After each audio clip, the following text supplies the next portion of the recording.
ಸಾಧಾರಣ ಕಾಲದ 15ನೇ ಭಾನುವಾರದ ಇಂದಿನ ಆರಾಧನಾ ವಿಧಿಯು ನಮಗೆ ದೈವ ವಾಕ್ಯದ ಆಧಾರದ ಮೇಲೆ ಬದುಕನ್ನು ಕಟ್ಟಲು ಕರೆ ನೀಡುತ್ತದೆ. ಪ್ರಾಪಂಚಿಕ ಒತ್ತಡದಿಂದ ಪ್ರೇರಿತಗೊಂಡಿರುವ ಪ್ರಸ್ತುತ ನಮ್ಮ ದೈನಂದಿನ ಬದುಕಿನಲ್ಲಿ ದೈವ ವಾಕ್ಯಕ್ಕೆ ಆದ್ಯತೆ ನೀಡುತ್ತಾ ಪ್ರಭುವಿನ ನುಡಿಗಳನ್ನು ನಮ್ಮ ಜೀವನದಲ್ಲಿ ಅಳವಡಿಸಿಕೊಂಡು ಅದರಂತೆ ನಮ್ಮ ಬದುಕನ್ನು ರೂಪಿಸಲು, ಹೀಗೆ ಫಲಭರಿತ ಜೀವನವನ್ನು ಜೀವಿಸಲು ಬೇಕಾದ ಕೃಪೆಗಾಗಿ ಇಂದಿನ ದಿವ್ಯ ಬಲಿಪೂಜೆಯಲ್ಲಿ ನಾವೆಲ್ಲರೂ ಕೂಡ ಪ್ರಾರ್ಥಿಸೋಣ. ಆತ ಓರ್ವ ಮಹಾನ್ ಉದ್ಯಮಿ. ತನ್ನ ವ್ಯಾಪಾರದಿಂದ ಸಾವಿರಾರು ಕೋಟಿ ಲಾಭ ಗಳಿಸಿ ಐಷಾರಾಮಿ ಜೀವನವನ್ನು ನಡೆಸುತ್ತಿದ್ದ. ಅದ್ಯಾವುದೋ ಒಂದು ಕೆಟ್ಟಗಳಿಗೆ ತನ್ನ ಉದ್ಯಮವೆಲ್ಲ ನೆಲಕಚ್ಚಿ ಕೊನೆಗೆ ತನ್ನ ಕುಟುಂಬವನ್ನು ನೋಡಿಕೊಳ್ಳಲು ಸಹ ಹೆಣಗಾಡಿದ. ಮಾತ್ರವಲ್ಲ, ಇದೇ ಚಿಂತೆಯಿಂದ ಆತ ತನ್ನ ಕುಟುಂಬದೊಂದಿಗೆ ಕಾಲ ಕಳೆಯುವುದನ್ನು ಬಿಟ್ಟ. ಕುಡಿತಕ್ಕೆ ಶರಣಾದ. ಒಂದು ದಿನ ಆತ ದಾರಿಯಲ್ಲಿ ತಲೆ ತಗ್ಗಿಸಿ ಭಾರವಾದ ಹೆಜ್ಜೆಗಳನ್ನು ಇಡುವಾಗ ದಾರಿಯಲ್ಲಿ ಒಂದು ತುಕ್ಕು ಹಿಡಿದ ಬೆಂಡಾದ ಮೊಳೆಯನ್ನು ನೋಡುತ್ತಾನೆ.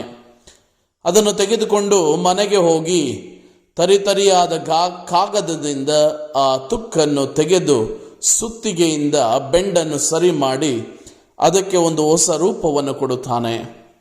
ಅದನ್ನು ನೋಡುತ್ತಾ ಆತ ತನ್ನ ಮನಸ್ಸಿನಲ್ಲಿ, ಒಂದು ಬೆಂಡಾದ ತುಕ್ಕು ಹಿಡಿದ ಯಾರಿಗೂ ಬೇಡವಾದ ಮೊಳೆಯನ್ನು ನಾನು ಸರಿ ಮಾಡಿರುವಾಗ ನನ್ನ ಜೀವನವನ್ನು ಯಾಕೆ ನಾನು ಸರಿ ಮಾಡಬಾರದು ಎಂದು ಆಲೋಚಿಸಿ ಆತ ಮೊದಲಿನಂತಾಗಲು ಪ್ರಯತ್ನಿಸುತ್ತಾನೆ. ಈ ವ್ಯಕ್ತಿ ತನ್ನದೆಲ್ಲವನ್ನು ಕಳೆದುಕೊಂಡು ಚಿಂತೆಯಲ್ಲಿ ಬಿದ್ದಿದ್ದ. ತನ್ನ ಜೀವನವೇ ಬಾಡಿ ಹೋಯಿತು ಎಂದುಕೊಂಡಿದ್ದ. ತದನಂತರ ಪುಟಿದೆದ್ದು ತನ್ನ ಜೀವನವನ್ನು ಹಸನಾಗಿಸಿದ.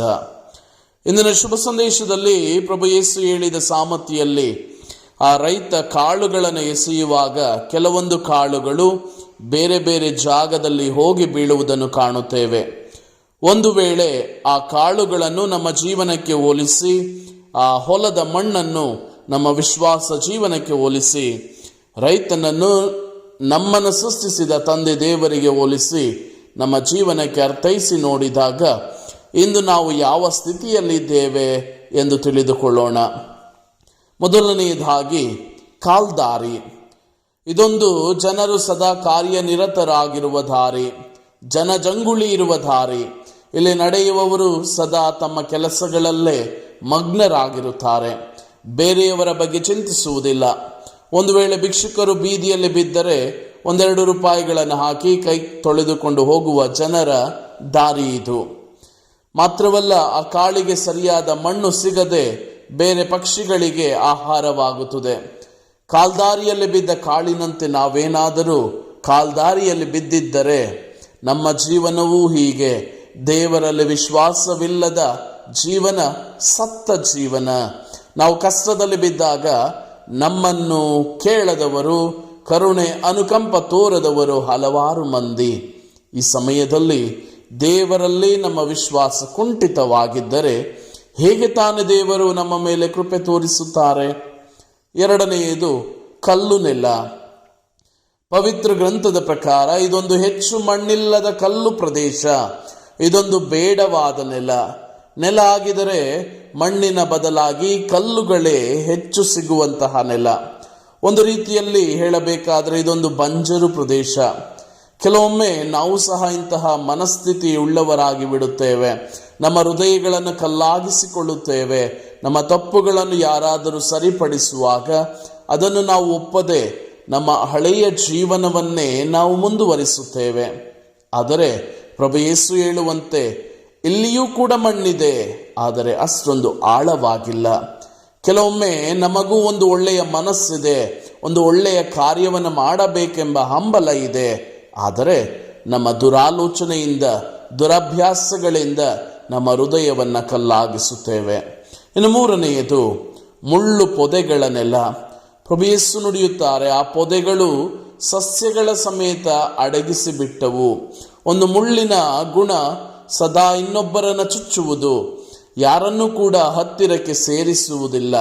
ಇನ್ನೊಬ್ಬರನ್ನು ಪೇಚಿಗೆ ಸಿಕ್ಕಿಸುವ ಮನೋಭಾವ ಆ ಮುಳ್ಳಿನದು. ಇನ್ನು ಹೆಚ್ಚು ಎಂದರೆ ಬೇರೆ ಗಿಡಗಳನ್ನು ಅಥವಾ ಸಸಿಗಳನ್ನು ಬೆಳೆಯಲು ಬಿಡುವುದಿಲ್ಲ. ಕೆಲವು ಬಾರಿ ನಾವು ಕೂಡ ಈ ಮುಳ್ಳು ಪೊದೆಗಳಂತೆ ವರ್ತಿಸಬಹುದು. ಇನ್ನೊಬ್ಬರ ಮನಸ್ಸನ್ನ ಗೊತ್ತಿದ್ದು ಗೊತ್ತಿಲ್ಲದೆಯೂ ನೋಯಿಸಿರಬಹುದು. ಇನ್ನು 4ನೇಯದಾಗಿ ಹದವಾದ ನೆಲ. ಇದೊಂದು ರೈತ ಮಿತ್ರ ನೆಲ. ರೈತರ ಮೊಗದಲ್ಲಿ ನಗುವನ್ನುಂಟು ಮಾಡುವ ನೆಲ. 100% ಫಲವನ್ನು ಕೊಡುವಂತಹ ನೆಲ. ನಮ್ಮ ರೈತಾಪಿ ವರ್ಗದವರ ಹೇಳುವಂತೆ ಇದೊಂದು ಚಿನ್ನ ಬೆಳೆಯುವ ನೆಲ. ನಮ್ಮ ಸಮಾಜದಲ್ಲಿ ಇಂತಹ ವ್ಯಕ್ತಿಗಳನ್ನು ಸಹ ನಾವು ಕಾಣುತ್ತೇವೆ. ಸದಾ ಪರರ ಬಗ್ಗೆ ಚಿಂತಿಸುವ ವ್ಯಕ್ತಿ, ಪರರನ್ನು ಸಂತೋಷಪಡಿಸುವ ವ್ಯಕ್ತಿತ್ವ, ತನ್ನ ಜವಾಬ್ದಾರಿಯನ್ನು ಸಂಪೂರ್ಣವಾಗಿ ವಹಿಸಿಕೊಳ್ಳುವ ವ್ಯಕ್ತಿತ್ವ ಈ ಗುಂಪಿಗೆ ಸೇರುತ್ತಾರೆ. ಆತ್ಮೀಯರೇ, ಇಂದು ನಾವು ಯೋಚಿಸೋಣ, ಪ್ರಭು ಯೇಸು ಹೇಳುವಂತಹ ಈ ಸಾಮತಿಯಲ್ಲಿ ನಾವು ಯಾವ ಸ್ಥಳದಲ್ಲಿ ಇದ್ದೇವೆ?